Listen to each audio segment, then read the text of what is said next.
Ya pemirsa, seorang anak di Sidoarjo, Jawa Timur tega menganiaya ibu kandungnya hingga tewas. Seorang remaja berusia 15 tahun warga Pekalongan, Jawa Tengah dianiaya hingga diperkosa oleh 3 pemuda di sebuah hutan. Polda Jawa Tengah mengambil alih kasus dugaan pemerkosaan yang dialami kakak beradik asal Purworejo, Jawa Tengah. Amerika Serikat dan Inggris melancarkan serangan udara ke Yaman pada akhir pekan kemarin. Hal ini dilaporkan sebuah stasiun televisi setempat, TV Al Masirah, Minggu waktu setempat. Ketika mendengar berita-berita tentang kekejaman, pembunuhan, genosida, pemerkosaan, dan perbuatan keji lainnya, seringkali kita bertanya, kenapa bisa manusia melakukan hal sekeji itu? Seorang pemuda di Kabupaten Oku Selatan nekat membacok temannya sendiri. Sekitar lebih dari 200 roket dilaporkan menyerang Israel pada Senin kemarin. Serangan ini sempat menimbulkan kebakaran di banyak titik. Polisi tetapkan 2 tersangka kejahatan seksual terhadap 3 orang santriwati di sebuah pondok pesantren di Kabupaten Bekasi, Jawa Barat. Kasus-kasus seperti itu memunculkan perasaan tidak wajar, campuran antara ketidakpercayaan dan ketakutan. Manusia yang katanya makhluk berakal malah melakukan tindakan mengerikan seperti binatang. Apakah benar dalam diri setiap orang ada sisi gelap yang jika dibebaskan bisa membawa kita untuk melakukan hal mengerikan yang bahkan tak pernah terpikirkan? Perilaku ekstrim manusia ini bukan sekedar karena hanya orang gila atau orang jahat saja yang mampu melakukannya.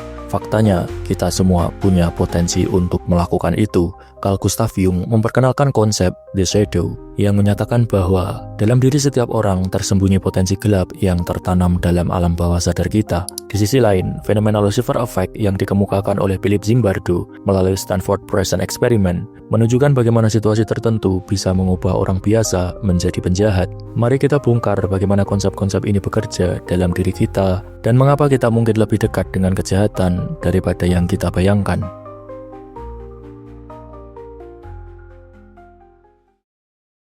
Carl Gustav Jung, seorang psikolog asal Swiss sekaligus pengembang psikologi analitik, merumuskan konsep struktur kepribadian manusia. Menurutnya, alam bawah sadar manusia terbagi menjadi 2, personal unconscious yang terkait dengan pengalaman pribadi seseorang, dan collective unconscious yang diwariskan secara turun-temurun. Collective unconscious ini terdiri dari pola-pola universal yang bagi Jung disebutnya arketipe. Ini adalah semacam paket yang berisi komposisi kepribadian yang berada dalam alam bawah sadar manusia. Arketipe ini terdiri dari persona atau topeng yang kita kenakan untuk kebutuhan beradaptasi, anima animus atau sisi feminin dan maskulin seorang individu, self atau arketipe yang paling mendasar yang mencakup keutuhan individu, dan juga shadow atau sisi gelap manusia. Shadow ini bukanlah bayangan secara harfiah, melainkan simbol dari sisi gelap dan tersembunyi dalam diri kita. Menurut Jung, kita semua memiliki sifat-sifat atau keinginan yang secara sosial tidak bisa diterima, entah itu sifat egois, agresif, atau bahkan sadis. Karena sifat-sifat ini dianggap tidak sesuai apabila muncul dalam masyarakat, kita akhirnya menekan shadow ini ke alam bawah sadar, seakan-akan memendam monster di dalam diri kita. Apa yang terjadi jika kita terus-menerus menekan sisi gelap ini? Teori Jung menyatakan bahwa semakin kita menekan the shadow, semakin kuat pula keinginan sisi gelap itu untuk muncul. Dan ketika akhirnya keluar, ia bisa tampil dalam bentuk ledakan emosi, keputusan impulsif, atau bahkan tindakan kriminal. Konsep ini menggambarkan bahwa tindakan-tindakan mengerikan tidak selalu lahir dari orang yang sudah jahat dari awal. Dalam diri manusia biasa, ketika emosi dan keinginan yang terpendam ini akhirnya meledak, mereka bisa melakukan tindakan-tindakan mengerikan. Banyak dari kita mungkin mengira bahwa kita lebih baik daripada orang yang berbuat kejahatan. Namun menurut Jung, sikap seperti ini bisa menyesatkan karena tanpa sadar kita justru mengabaikan kemungkinan bahwa kita juga memiliki potensi untuk melakukan hal-hal serupa. Dengan kata lain, kita hidup dalam ilusi bahwa sisi gelap ini tidak ada. Padahal realitasnya dalam diri kita ada the shadow yang sewaktu-waktu bisa mengambil alih. Polisi masih menyelidiki motif istri tega membunuh suaminya di Medan, Sumatera Utara. Kalau The Shadow berbicara tentang sisi gelap yang sudah ada dalam diri kita, Lucifer Effect mengungkapkan bagaimana lingkungan bisa mengeluarkan sisi tersebut dari dalam diri seseorang. Konsep ini dipopulerkan oleh Philip Zimbardo dalam Stanford Prison Experiment pada tahun 1971. Eksperimen ini adalah simulasi penjara yang melibatkan mahasiswa sebagai sipir dan narapidana. Dalam waktu singkat, para sipir mulai menunjukkan perilaku kejam terhadap narapidana mereka, melakukan penyiksaan mental serta fisik. Eksperimen Eksperimen ini yang awalnya direncanakan berlangsung selama 2 minggu harus dihentikan dalam 6 hari karena perilaku kejam yang tak terkendali dari para partisipan. Zimbardo menyimpulkan bahwa dalam situasi tertentu, orang yang tampaknya baik bisa saja melakukan hal-hal yang sangat mengerikan. Lucifer Effect menunjukkan bahwa kejahatan bisa terjadi bukan hanya karena orang yang melakukannya memang sudah jahat dari awal, tetapi karena situasinya yang mendukung. Bisa karena kekuasaan atau dinamika kelompok yang menciptakan lingkungan yang memicu perilaku destruktif tersebut.